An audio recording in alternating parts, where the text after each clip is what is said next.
하마스의 이스라엘 기습 공격으로 발발된 이팔 분쟁이 단순히 중동 안보만의 문제가 아닌 세계 안보의 문제로 확산되고 있습니다. 미국과 영국 및 EU 회원국들은 이스라엘을 지지하는 가운데 북한과 러시아, 중국은 하마스와 밀착하고 있는 모습이 포착되고 있는데요. 북한은 아예 관용 매체를 통해 이스라엘 측을 비난하며 하마스 편들기에 나서고 있습니다. 북한 노동신문은 팔레스타인과 이스라엘 사이에 대규모 무장 충돌 발생이라는 제목의 기사를 통해 국제사회는 이번 충돌 사태가 이스라엘의 끊임없는 범죄 행위의 결과라고 말한다라며 유혈적인 충돌을 종식시킬 수 있는 근본 출로는 독립적인 팔레스타인 국가를 건설하는 것이라고 했습니다. 심지어 최근 외신을 통해 하마스가 북한제 무기를 사용하고 있는 정황도 포착되고 있습니다. 북한이 우크라이나 전쟁에 러시아 편을 들며 무기를 지원하고 있는 것과 비슷한 양상인 것이죠. 지난 10일 미국 자유아시아 방송에 따르면 하마스 대원이 북한에서 제작된 F7 고폭 파편 로켓을 소지한 사실이 공개되었습니다. 미 국방정보국 출신 브루스 벡톨 엔젤로 주립대 교수는 하마스가 이전부터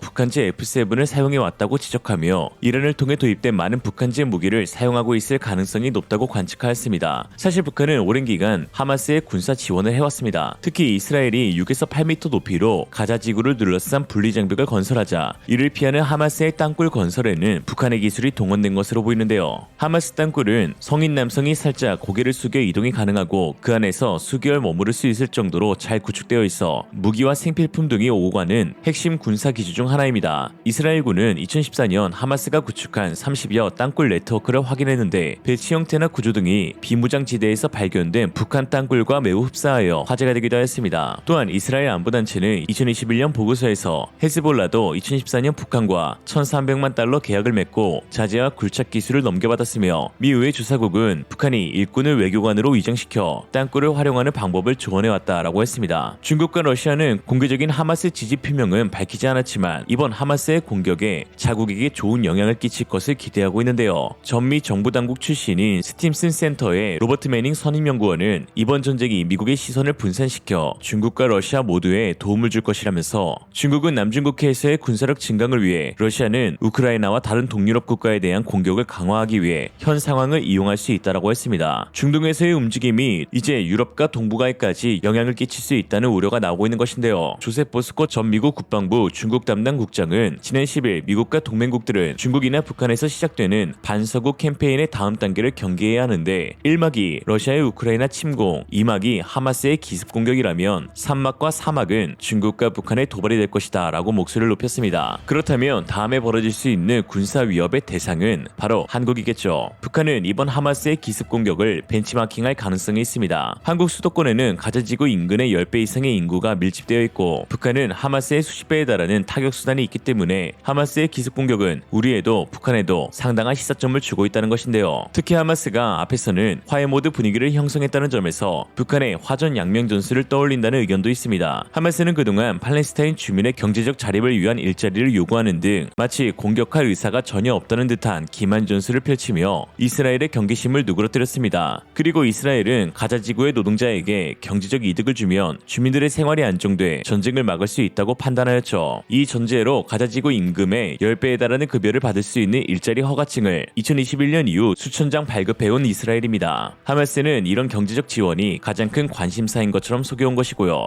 이에 한국도 평화를 가장한 북한의 위협에 철저히 대비해야 한다는 주장이 나오고 있습니다. 특히 이번 이스라엘을 향한 미국의 지원 수준은 공격당한 동맹과 어떤 식으로 함께할 것인지를 보여주는 예비 시험지가 될 수 있다는 점에서 한국도 주목하고 있는데요. 특히 전쟁 발발의 계기였던 로켓포는 북한군의 주력 무기란 점에서 한국 역시 언제든 이스라엘과 유사한 군사적 위협을 받을 수 있고 특히 북한 장수정포는 시간당 최대 16,000발의 포탄과 로켓을 쏠 수 있는 화력을 지녀 하마스의 로켓포보다 몇 수 위에 있다는 평가입니다. 한국은 북한의 장수정포를 요격하기 위한 한국형 아이언돔 LAMD 체계를 개발 중이지만 2027년에야 전력화가 가능할 것으로 보이고 또한 천의 요새로 불리던 아이언돔도 100% 요격이 불가능하다는 것이 증명된 만큼 더욱 철저한 대비가 필요한 상황입니다. 현재까지 미국은 이스라엘을 공격한 하마스의 위해 대대적인 보복 대응을 약속했습니다. 세계 최대 핵추진 항공모함 제럴드 포드함이 포함된 항모전단을 이스라엘과 가까운 동지중해에 배치하도록 했고 F-35와 F-15 등 전투기 편대의 추가 배치를 결정했습니다. 특히 바이든 미국 대통령은 하마스의 이스라엘 민간인 대량 학살을 순수한 악으로 규정하며 순수하고 완전한 악이 세상에 풀릴 때가 있다. 이스라엘인들은 지난 주말에 그런 시간을 겪었다라고 말했습니다. 이어 온 가족이 피살된 사건과 40여 구의 영유아 시신에 대해 언급하면서 사륙, 도살, 피해 굶주린 등의 표현을 거듭쓰며 주먹을 불끈 쥐면서 ISIS와 같은 최악의 광란을 떠올리게 한다라고 덧붙였죠. 눈에 띄는 것은 블링컨 국무장관의 핏빛 어린 안색이었습니다. 블링컨은 이스라엘에 급파되어 향후 대응 관련 조율에 나서기로 했는데 그는 유대인 출신으로 이번 사건에 대해 절대로 용납할 수 없다는 입장을 취하고 있습니다. 그의 징조부 메이어 블링컨은 헝가리 출신 유대인이며 조부 모리스 헬린 블링컨은 이스라엘의 초기 후원자 중 1인이고 새아버지인 사무엘 피서는 폴란드계 유대인으로 홀로코스트에서 살아남은 생존자로서 당시 미군에 의해 구출되어 가족 중 유일하게 살아남은 1인입니다. 다만 문제는 현재 전 세계 미국의 안보 전선이 세계로 확전되어서 동아시아에 대한 미국의 안보 집중도가 떨어질 수도 있다는 것입니다. 북한은 올해 들어서만 신형 고체 연료를 활용한 ICBM을 2차례 걸쳐 시험 발사하는 등 핵미사일 고도화에 박차를 가하고 있습니다. 미국으로서 북핵 위협과 우크라이나 전쟁에 더해 하마스 이스라엘 전쟁이라는 새로운 안보에 대응해야 하는 복잡한 상황에 놓이게 된 것인데요. 특히 미국은 우크라이나 전쟁에만 최소 768억 달러, 약 103조 원의 막대한 지원을 이어갔고 현지에서는 이미 우크라이나 지원에 대한 피로감이 누적된 상태입니다. 미 의회가 지난달 30일 통과시킨 임시 예산안에는 230억 달러, 약 32조 원 규모의 우크라이나 지원 예산이 통째로 누락되었죠. 이에 한국에서는 혹시 모를 불상사를 위해 자체적으로 군비 역량에 집중해야 한다는 목소리가 나오고 있습니다. 특히 핵 위협을 가하고 있는 북한을 상대로 자체적인 핵무장을 추진해야 할 적기라는 의견이 나오고 있으며 심지어 미국에서도 이러한 주장에 힘이 실리고 있습니다. 군사 충돌이 벌어지고 나서 아무리 미국의 핵항모가 한반도에 입항한다 하더라도 이미 그 사이 수많은 민간인들의 피해가 발생할 수 있다는 것이 이번 이스라엘 기습을 통해서 증명되었기 때문입니다. 그러니 애초에 감히 공격할 수 없는 압도적인 힘을 지녀야 한다는 것이죠. 최근 미 상원의원인 롬니 의원은 재래식은 물론 핵무기에 막대한 투자를 하는 북한을 보면 한국이 자체 핵 능력이 없다는 사실에 굉장히 우려스럽다라는 발언을 했습니다. 그러면서 만약 내가 한국에 산다면 전략적 균형이 결여된 것에 매우 불안해할 것이라고 했는데요. 이는 사실상 핵 보유국인 북한에 대항하여 한국의 핵균형 능력이 그 어느 때보다 필요하며 이를 위해 미국이 보다 적극적인 조치를 취해야 한다는 의미를 내포한 것이고 또한 한국의 자체 핵무장에 따른 미국 내 여론의 흐름이 바뀌고 있는 것을 알 수 있습니다. 물론 바이든 행정부가 한국의 NPT 준수를 확약받는 방식으로 한국 내 독자 핵무장론을 잠재웠기 때문에 당분간 이런 주장이 실질적인 조치로 바뀌기는 쉽지 않을 수 있습니다. 그러나 2.8 전쟁으로 확대된 세계 각국의 군사 대립은 세계 경찰을 피방했던 미국에게 있어 적지 않은 부담이 될 수 있습니다. 우러 전쟁과 2.8 전쟁이 시작된 현 시점 북한까지 한국을 공격한다면 그때 미국은 한국의 자체 핵무장에 반대했던 사실에 대해 누구보다도 크게 후회하겠죠. 자국의 안보는 자국의 힘만으로 지킬 수 있다는 걸 미국은 수없이 봐왔습니다. 오늘의 한 줄평, 분노 조절 장애는 자기보다 힘있는 사람 앞에서 분노 조절 잘해가 된다. 이상으로 리얼리즘이었습니다. 여러분의 생각은 어떠신가요? 현명하고 지혜로운 여러분의 의견을 지금 댓글에 남겨주세요.